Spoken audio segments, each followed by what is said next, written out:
Bugun makiyaj qilyotib, 15 yoshidan beri mustaqil yashaydigan qiz ota-onasi bilan yashaganda nimalar bo'lganini aytib beraman. Birinchi o'rinda spokойно bo'lib qoldim. 15 yoshidan beri ota-onasidan uzoqda mustaqil yashagan qiz sifatida shuni aytamanki, ota-ona bilan yurganingizdagi himoyani hech qatdan topolmaysiz. Ba'zi bir erishishim kerak bo'lgan kelajakdagi planlarimga men pul topib, ishlab erishaman emas, dadam olib beradilar deb gapirishni o'rgandim.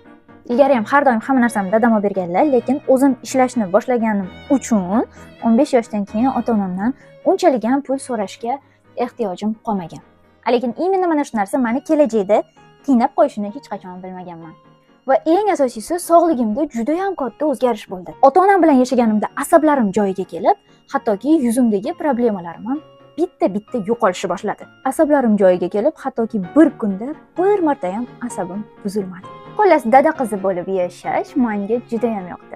Agarda siz otangiz bilan yashasangiz, ularni qadriga yeting. Chunki bu hayotda hech kim sizni ularchalik qadrlamaydi.